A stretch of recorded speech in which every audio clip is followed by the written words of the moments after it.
lounging, son. Right. Welcome back to the Comic Lounge. My name is Ryan, and today with me I have Phillip Kennedy Johnson, who is quickly becoming one of the biggest names in comics right now. I mean, you got so many projects coming out, so many that you've written recently that have come out. So I want to welcome you and thank you for doing this today. Oh, dude, thanks so much, Ryan. It's awesome to be here. Yeah. So first off, I always like to ask everybody the first time they come to the show is how they first got into comics as a kid. Into reading them? Yeah. It was like, I mean, my dad would always bring home these boxes of old ripped up comics just for me to read, like from garage sales or whatever. And I just read whatever was in there. And it morphed into it kind of became these three big piles. And one of them was kind of a DC pile, Marvel pile, and then like a little kid kind of pile where it was stuff like, kind of like the forerunners to DuckTales, like Scrooge McDuck comics and Beagle Boys, Wee Dewey Louie and Mickey Mouse and whatever. This old like Gladstone, I think, was the brand.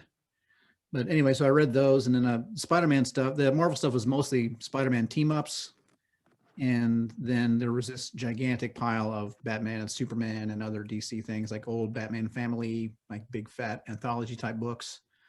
And gosh, what else was in that pile? Some Legion stuff. Yeah, those made up most of my collection when I was a kid, and I would just read them and reread them and reread them. And back then, comics were all over. Like, you could get them in grocery stores and stuff. Like, I never went into a real comic shop forever until much later in life. I would just see whatever was on the rack, on the spinner rack in the drugstore or the grocery store, and just occasionally he'd let me have a new one. But usually it was these old boxes of old stuff. Right on. Yeah, I mean, I miss those days though. I mean, when I was a kid, that's how I discovered it too, was in like the grocery stores or the newsstand. My mom would go to the market and they had a wide selection. Yeah. I mean, like, which is kind of crazy to think about. Now you don't see that. So I always like hearing when I hear other writers or artists and they'd say that that's how they used to get their comics, because that's how yeah, dude. I literally learned how to read that way. Like I forced myself. I was like, I want to know what these words are. I don't want to just look at the art anymore. Well, I mean, I love the art, but like I forced myself to learn how to read because of comic books. And yeah, totally. I find that they tend to be some of the first books that kids get like on their, like with their own money, you know? Right. Like oftentimes they'll experience kids books and stuff, but when they're going out to buy their own stuff, when they have a little spending money, that typically they'll pick up a comic. That was me for sure. Yeah. And so fast forward, you know, like you're into comic books. What made you decide that creating comics was something that you wanted to do? That was different. I had actually gotten out of comics for a while. I read all the way through. I mean, it was kind of streaky. I'd go through a phase where I would read, like I would just consume comics constantly. And then for a while I'd get really busy or whatever, and I'd kind of let it go, get back into it, all the way through high school and maybe like my first little bit of college. And then I kind of fell out of it long-term because I was just so slammed with college all the time. You know, I didn't read a comic for a long time. And I was at my day job I was a musician. I became a musician in the U.S. Army, which is what I still do. And I had a younger brother who was also into music and comic and art. I wanted to be an artist when I was younger, and then eventually turned to music as a career instead. And I had a younger brother who wanted to become an artist. He kind of went the other way. Didn't really know how to get started with comics, how to break in. We were just two guys that lived in the country and didn't know anything about anything. Didn't even really have internet to speak of. And he got out of high school and just didn't know what to do next. You know, didn't really have the grades to just like walk right into art school. And I was like, well, dude, like, I mean, I'm in the Army, and there's a job in the Army called multimedia illustrator. Like, if you want, just come shack up with me for however long. We'll just work out together, get ready for the Army stuff, and we'll figure out how to do comics together. Like, because I mean, the Army will train you they'll teach you Adobe Illustrator and Photoshop and all the stuff that you need, InDesign, everything that you would learn in art school. They'll teach you that software, and then you get the GI Bill after that. You can use to go to art school if that's what you want to do. That would be one possibility. So we looked at different options, and that's one he decided to do. So he came moving in with me, and we started looking at. We started going to comic conventions. I started buying comics again, just sort of educate ourselves on the state of the art. Because I mean, last time I'd read comics, like Superman had a mullet. You know, it was such a long time ago. Yeah. And like Joe Mad was on X-Men. It was just such a long time ago. So much has happened. I didn't know anything about the scene anymore. But I liked creative writing, or I did once. So I just started getting back into it just to kind of write scripts for Bill to draw. And so we did some short stories together. We went to conventions, kind of figured out how the industry worked, met a lot of people. And he ended up doing the Army and got the GI Bill. He just finished up a degree at SCAD, actually. Oh, cool, man. So now he and I are gonna make those books. The whole point of getting into comics was really just to help him with his career, and it worked That's out. awesome. But pretty soon here, we'll be able to start doing our own books together, and he'll have a nice leg up now. And that's how I got in. After he and I did those short stories, I was kind of looking for. I wanted to do more stuff, but he was getting busy with school and with the Army and all that. And I was like, "Do you mind if I find other people to work with?" He's like, "No, go for it." So I did, and eventually that led to Last Sons of America that got picked up by Boom Studios, and then that led to another Boom book, and just kind of went, one book led to the next, and now I'm doing Superman. It's pretty cool. I mean, it's awesome, dude. I'm very happy for you. Thank you, man. Superman. So first off, let's start with Future State. You got you're right, Superman, the 2-issue series, I believe, and then you're also doing the House of L one shot. So to kind of expand a little bit on that without spoiling, obviously, because I don't want anybody to have their story ruined for them, but you can just tell us a little bit about what that story is and how that's going to potentially lead into your Superman run. Yeah, man. So the Future State event is kind of the bridge from the end of Death Metal into current continuity. And it was this amazing opportunity to do whatever we wanted, because it's this whole spec fiction thing. It's this spec future stuff where we can just write anything. And it kind of, especially with the way that DC has now kind of blown out the multiverse at the end of Death Metal, there's like literally limitless possibilities now. So we can do whatever we wanted. But I really wanted to write something that would tie into what was coming. And I didn't want to write a story that just didn't count. Even though we could have, I wanted to write something that would kind of foreshadow what was coming, And so that's what we've done in Worlds of War. So the Superman Worlds of War 1 and 2, like you mentioned, that's kind of an anthology where there's a feature-length story that I did with Clark. And then there are other short stories that follow about Midnighter, Mr. Miracle, Black Racer, I think. So that's Worlds of War, and those all tie into each other a bit, and they also kind of lead into the future where things are going to go. So there's a lot of clues in that book about the future of my run. And then House of L also is kind of the culmination that shows the descendants of Superman 1,000 years in the future, which was really fun, kind of a way to wrap up the Superman part of the Future State event. So we take elements of Superman of Metropolis that is got his own book, of Clark's story that I'm doing, of Superwoman, Kara Zor-El. Like there's stuff from all these different Future State titles, and also elements of my book coming up that are all tied together in House of L, kind of just one, like an annual, kind of like a standalone one shot that kind of sums up everything we're doing in Future State, but also foreshadows where things could go. And so I've been very careful to kind of cross pollinate between my book and other creators' books, and also my current stuff and my future stuff. All right, cool. So would you say that they're pretty essential to read for people that are wanting to pick up your run, or like jumping into Superman maybe for the first time after a while not having read it? Honestly, I wouldn't say it's essential in that if you skip them and pick up Superman 29 and Action 1029, which is the first monthly books after Future State, you're not going to be missing, like you're not going to get punished for not having read them, if that makes sense. Like if you don't need them, they're not necessary to get the story that comes. Right. But if you have read them, you have all these clues about what's coming, and you'll see Easter eggs throughout the monthlies that come. And honestly, if you're just excited to see what the next phase of Superman is going to be like in the books, and you just want to see what the approach to Superman will be, then yeah, they are essential reading, because these are kind of like my statements on what Superman is.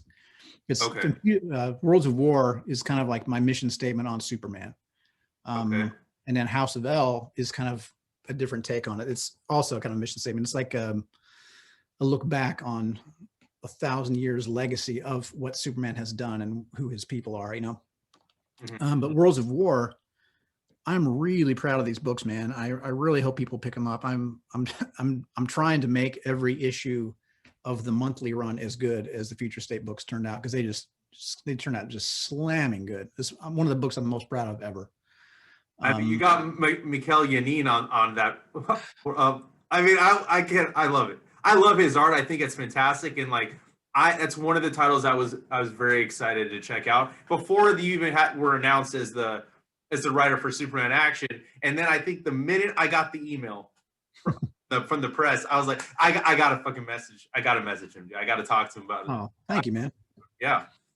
Yeah, the first issue, there was this book that I had as a kid, came out in the 80s, Superman 400. That was Superman 400 or Action 400? Actually, I've got it right here. Here it is, Superman 400, like an anniversary issue that they did. Oh, okay, cool. Yeah, I don't have that one. This book is essential, dude. It's an anthology. It's just a bunch of short stories, but they're beautifully done. They're all wildly creative. Like every one of them, just really, it's like a look at what Superman could be in the future, and what the future was then. You know, so usually most of them are way in the future, and they're just hugely creative. You know, I've heard Bendis talk about that issue as well, and talk about how that was the first time he experienced Superman as art, and that was my experience with it too. I'm like, wow. The names on that book that contributed, some of them are just pinups, but some of them are short stories. Like Frank Miller did a short story in there. Mobius has a page in there. Jack Kirby. Okay, I gotta pick it up. I gotta go get that book now. I mean, God. Bernie Wrightson, Bill Sienkiewicz, Walter Simonson, Steranko, Will Eisner, Steve Ditko. Like every single name on this list is a heavy hitter. Yeah. Yeah. It's insane. So yeah, highlight, if you can find it, dude, you got to get it. And an amazing thing. So this Worlds of War is kind of my love letter to that issue. Okay. The first issue of Worlds of War is a statement of what it's a few years down the road, and it's our statement. It's a statement of what Superman means to us, what we think of him, what we think he might be doing now. And then the next issue is a statement on what Superman thinks of us, like his statement on humanity, you know? So yeah, super proud of Worlds of War. Really hope people check it out. And House of L, honestly, is just as good. Scott Godlewski crushes it on art. I know, he's a great artist. It's like this epic poem, like Beowulf or something. And I wrote it that way. There's actually segments of iambic pentameter in there where it's meant to feel like an ancient poem, you know? Oh, that's awesome, dude. It's super rad. Please pick up those books. You don't need them to read the other stuff, but I'm just so proud of them. Yeah, I'm checking them out, and everybody listening, hope you guys check them out too. I do want to backtrack a second, because I wanted to ask you before we got into Future, but I forgot. What was the feeling like when you found out you were going to be taking over not just a Superman book, but you're spearheading Action and Superman? You know what I mean? Like, you have both of those books. I can't imagine what that feeling must have been like, and I was wondering how you felt when you landed that gig, and what Superman, like, what does he mean to you? What is the feeling you get when you think of Superman? The feeling I get is the feeling that I got when I watched the film as a little kid. And when you see the opening credits, have you seen the 1978 Superman? Of course. I've watched. Yeah, I don't want to patronize you. I want to make sure. Yeah. The opening, you know, like the doom, you know, just the doom music, and it kind of ramps up. And then it keeps building and building, and the credits like whoosh over you, and then the S shield shows up, and then that's a and the trumpets are just sailing, and it's just this moment of like, oh my God, it's so amazing. You just gotta fly, you know. You just feel so powerful and hopeful, and I'm literally getting chills right now just thinking about it. Wow. And that's the feeling that I want to capture in the comics. You know, I want to capture that inherent need to be more than we are, like the aspirational feeling. That's what we need. And that's it's been a rough year, and I wanted to capture that feeling of aspiration and wanting to be the hero that saves us all. You know, I want everyone to believe in that. I want them to feel like I want them to believe in him. I want them to try to be him. The way that Christopher Reeve embodied that in those films, and just the feeling I got from that opening credit. And like when he saves Lois off the Yeah. helicopter and all that, and she's like, "You got me. Who's got you?" And he kind of smiles in that way. That's like, "I'm your friend, and nothing's going to happen to you." Like that Yeah. inherent goodness, and not pride, not like arrogance, just goodness. Like, I'm here to help, and you're going to be fine. I just love that feeling, and I want to capture that in the books. So hopefully that's what we've done. Oh, yeah, man. And so I want to ask too, since there is a break in between with Future State, I know your Future State stories obviously take place in the future. Where are we going to pick up? Are you like when you take over Superman Action in March, and will you be picking up on any of the threads of Bendis's run? Especially, is Clark's identity still going to be public knowledge? I was curious. Yeah, I'm not gonna walk back anything that Bendis did. I know that some of those. I mean, he made a lot of big changes, right? Took some big swings when he was on those books, and some people didn't like that. That is not exactly a breaking news flash, but it opened us up to tell a lot of cool stories. And honestly, the thing about the secret identity didn't bother me at all.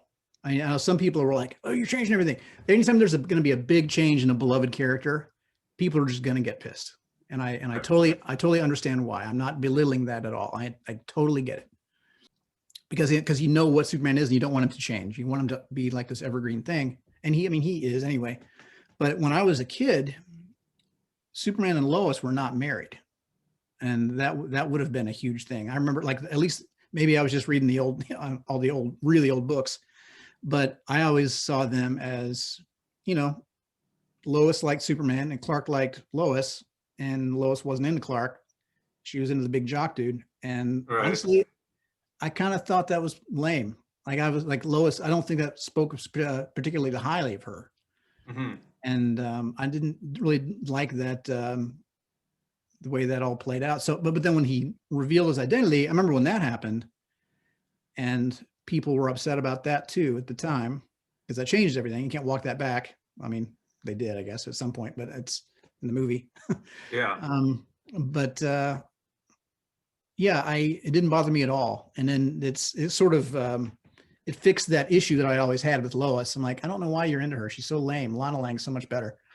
And there's all these people who could like you for who you actually are, Mm-hmm. And but that sort of fixed it. Then they got married, and it's still fine, and it didn't bother me then. Other people got mad about that. For a character that hangs his hat on the notion of truth and justice, telling the world his secret, to me, kind of made sense. So I didn't mind that issue at all.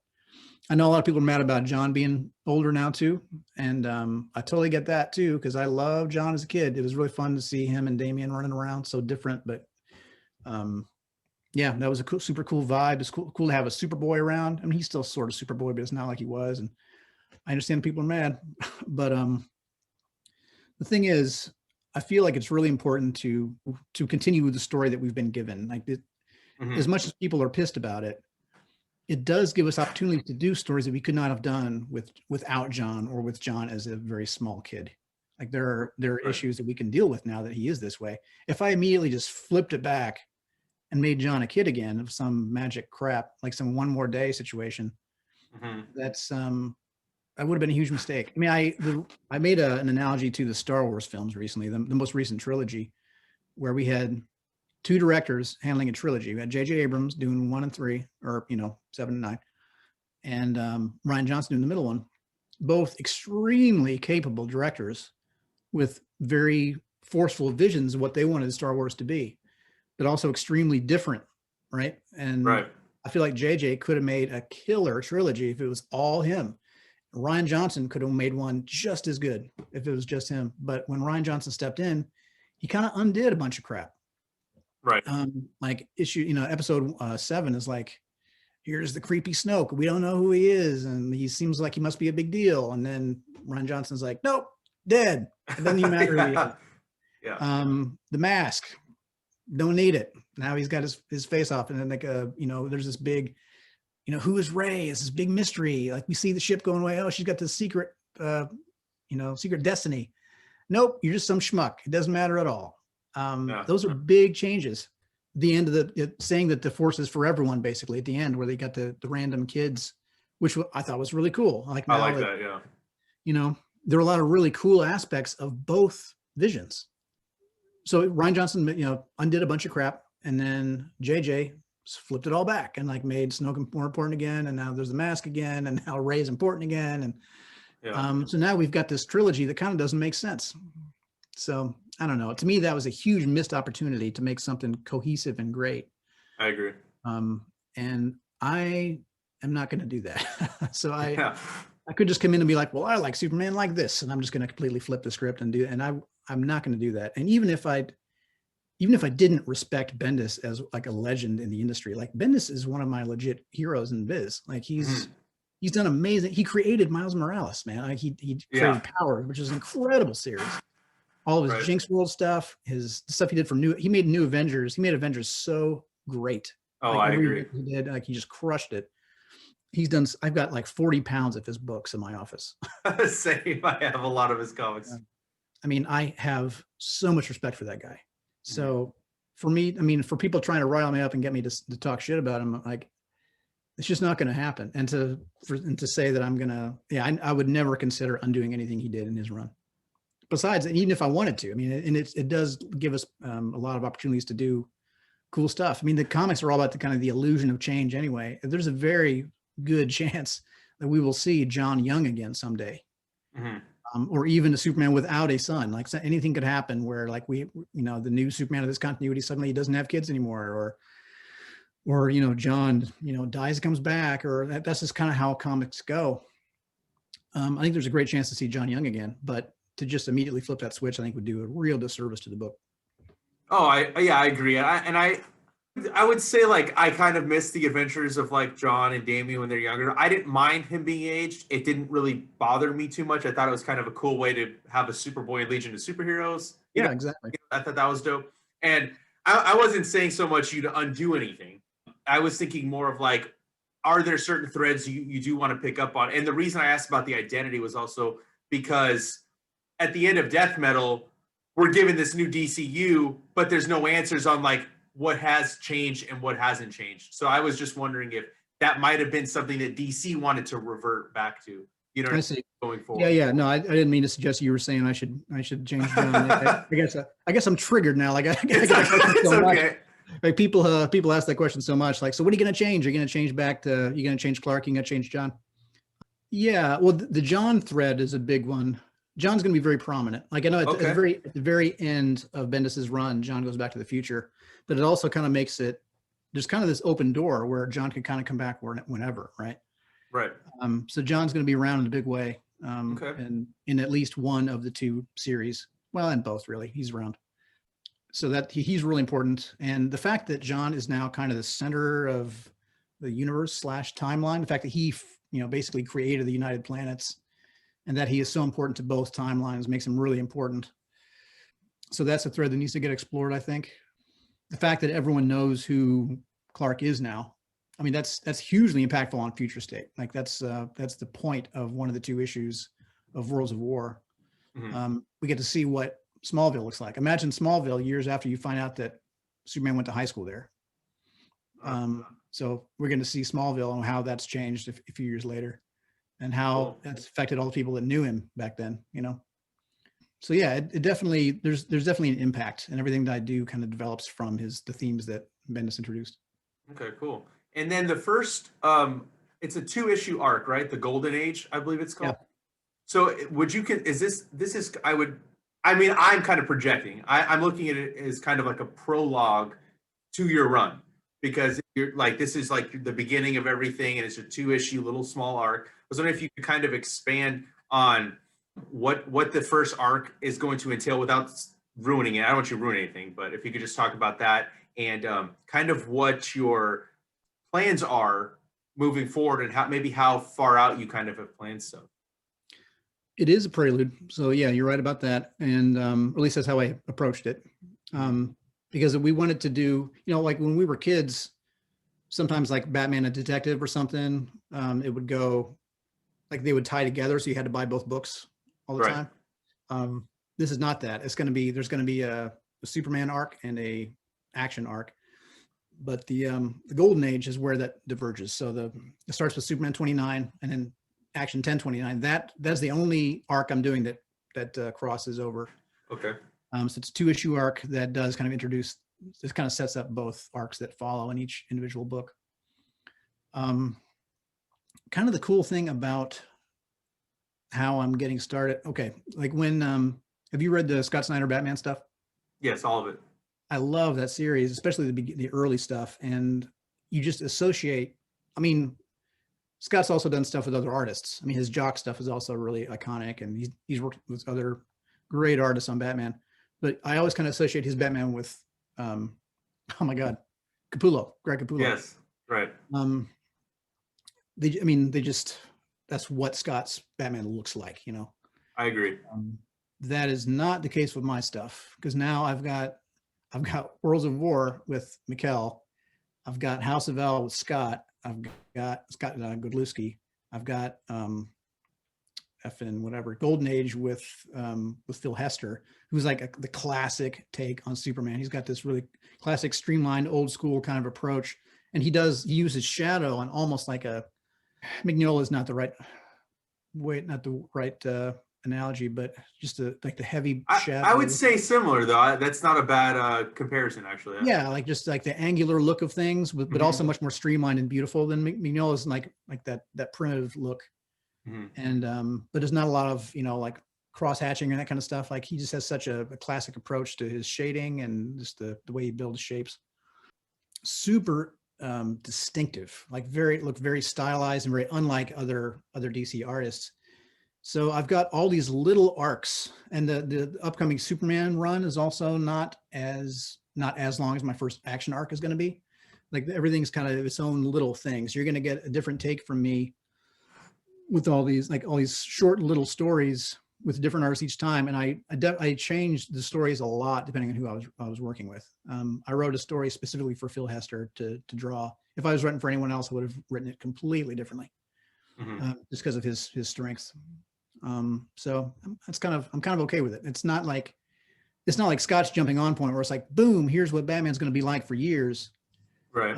You've got these short stories instead that all kind of have their own flavor, you know. What? Sorry, I feel like it diverted from your original question. What else was in there?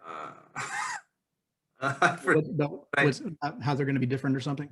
How connected are they going to be? How different are you approaching each individual title? Like you said, you're having different artists, so you're going to approach things differently. But your writing will be differently for each one. And also, how far out have you kind of planned stuff? Because I think I read somewhere that you teased there's a Superman event coming in 2021. Yeah, we're building to this gigantic event.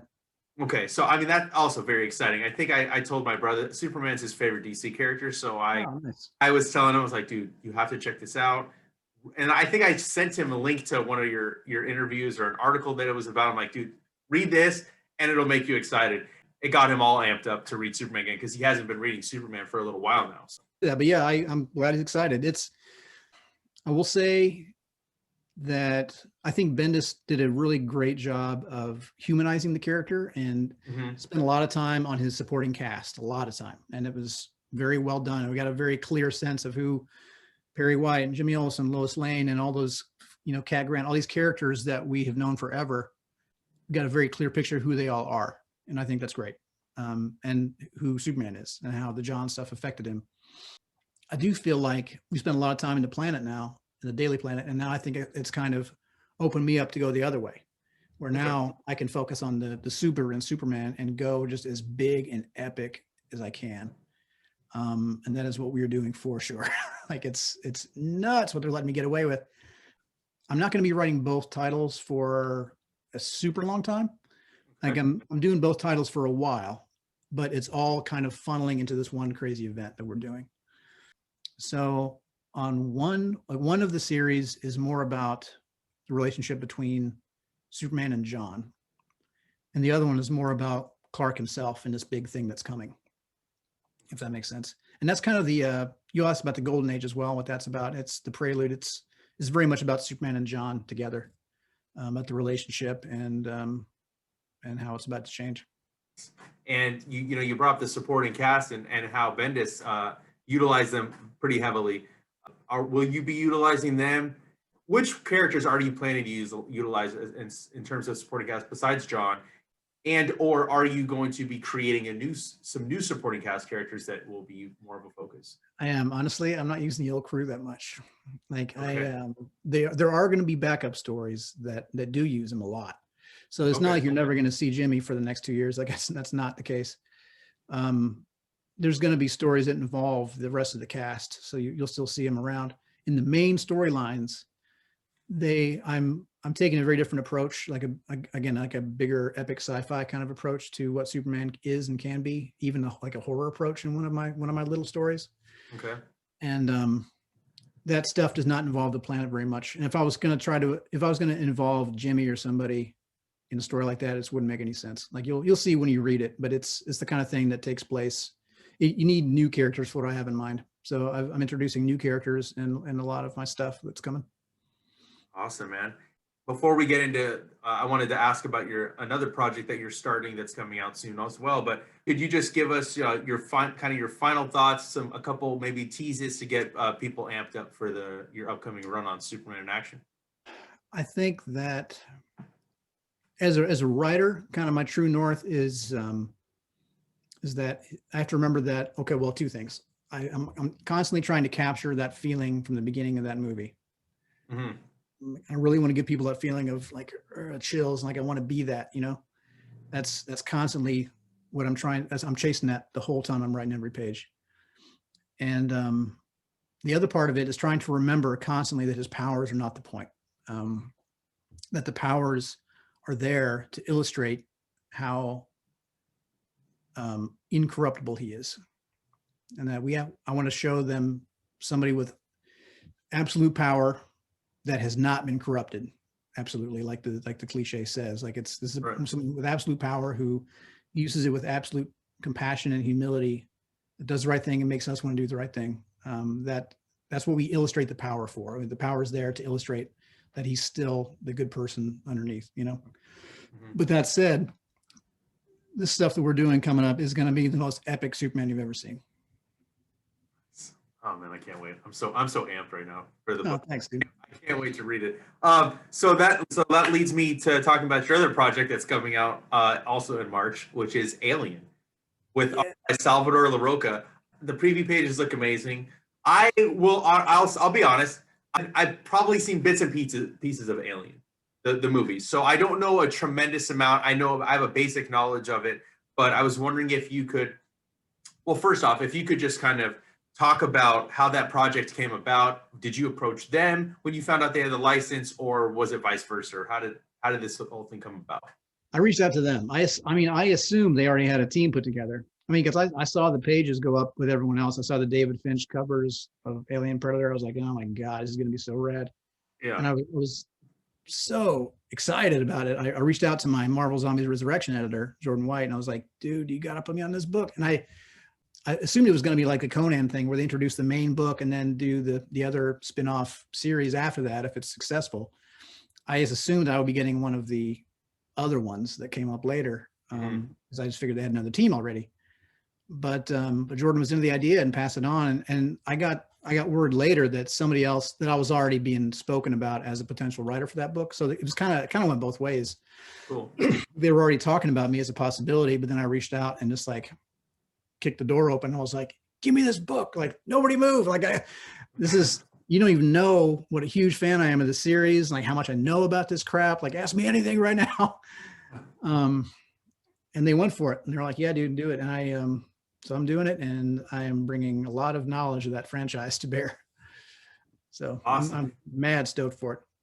Yeah, dude. I mean, checking it out based on you as writer and Salvador Larroca on art alone, because I think it sounds interesting, and I was wondering how easy will this be for people to be able to pick up if they don't have prior knowledge of the film franchise? Honestly, fine. I think. I mean, it's hard to imagine for me not having seen the first two, because they're just so deep in my brain. Mm-hmm. But yeah, now that I'm thinking about the book, I don't think you really need them. I mean, if you've seen them, it rewards you for sure. Like there's a lot of fan service. There's a character in it from the second film. So yeah, there's Easter eggs like crazy for the people who know them, but there's also, it's important for me to kind of build on what has come before. I would say you'll get a more rewarding experience if you've seen the first two films. You don't need to have seen the others at all. Although I like the third one. Everyone, like a lot of people crap on Alien 3. I really like it. Mostly people are mad because there's these beloved characters that get like thrown away for no reason, and that sucks. But anyway, I digress. The first two films are universally beloved by Alien fans, and if you've seen those, this book is for you for sure. If you haven't seen them, this book will not push you away. Like there's nothing in it where you're like, I don't get it. It gives you, it's meant to be a beginning of a new chapter in the Alien lore, Okay. But it definitely takes its seeds from the first two films. All right. I mean, I got time to watch these two movies now before the comic book. Dude, you've got to. They're legendary films. Like they're so different too. The first one is this amazing, like locked room horror film where it's like just construction workers in space, and they're trapped with this thing, and it's a true horror film. It's beautifully done. The music is incredible, acting is incredible, legendary movie. The second one, they completely go a different way, and they make it basically an action film.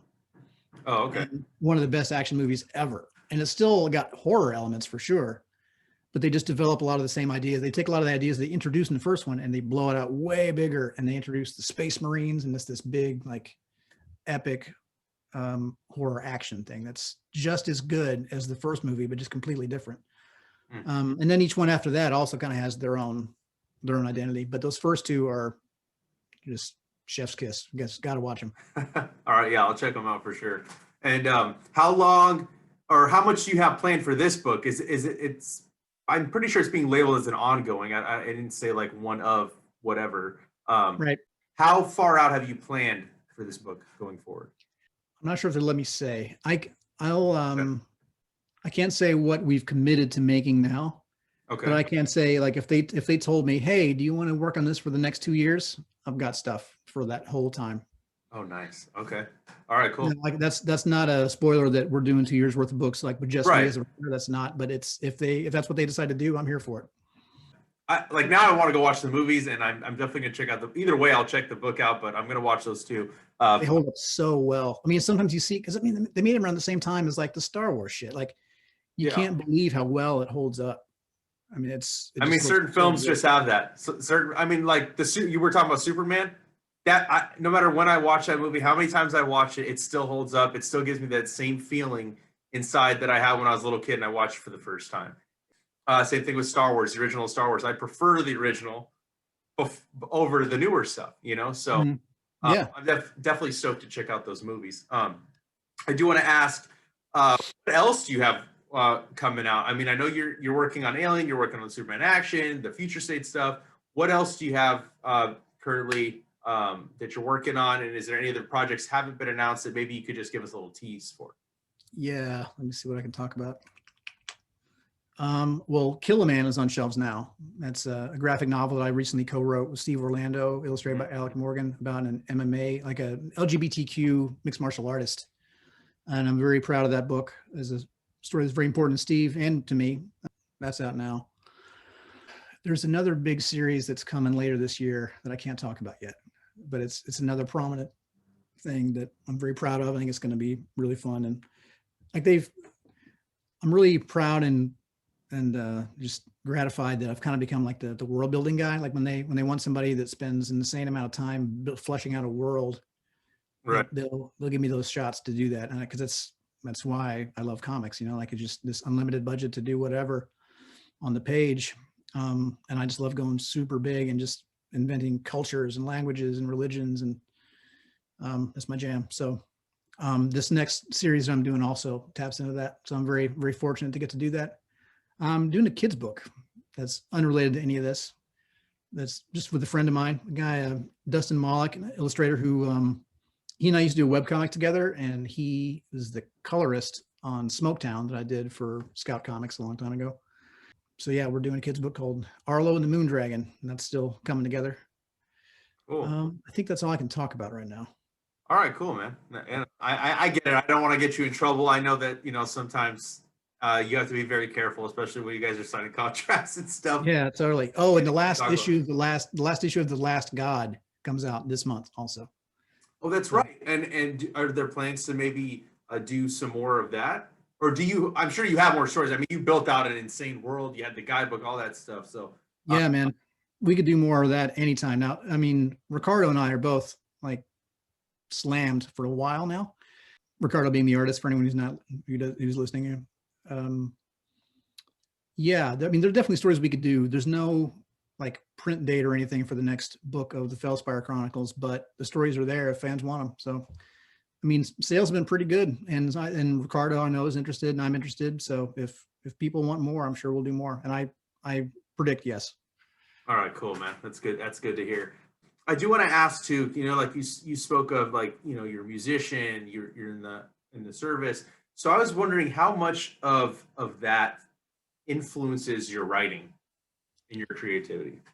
A good bit, man. I mean, as a musician, and also as a soldier too, like the concept of team, I guess, is really important, and creatively, especially in music, just reacting off of the other creators is Mhm. a hugely important thing. Like just having your ears like wide open all the time and just being aware of what all your colleagues are doing and reacting to them and making sure everyone's matching and putting out one unified vision.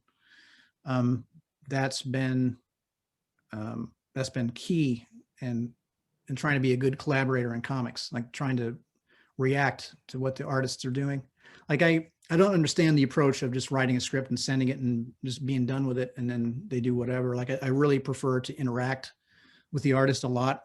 It's not like live jazz, because live jazz is all happening at once. And when in the comic, everyone's doing their role individually and everyone's step is informed by the previous step. But there also should be an aspect of rewriting, of revision that's happening the whole time. So I'll send a script to somebody, then I'll get thumbnails back from the artist, like, here's what I'm thinking. I'll be like, cool, I'm gonna make some changes and give it back to them. And then stuff comes back looking different than I expected, which is almost always a good thing. Like if something's like really like if something's different in a way that's gonna matter in a negative way, I was like, actually, here's something that needs to get changed. But typically, I'd much rather just roll with it and be like, that's not what I expected. How can we use it? And I'll react to them and work it into the story somehow. That's how that whole thing, for anyone who read The Last God, all the stuff about Q Lee, Queen of Rivers, that all grew out of Ricardo just throwing in a picture of a statue for no reason of this woman in armor with a shield and spear, I think, on the front steps of the palace that's burning, and it just looks so awesome. And it was a very patriarchal society where it's all about the men and the women are kind of like not a big deal. So to have this woman in armor kind of didn't make sense, but it looked awesome. And I'm not going to tell him to take it out. I'm like, well, how can we use this? And it occurred to me that if she must be super important to be revered in this way, to have the statue in the royal palace in this city.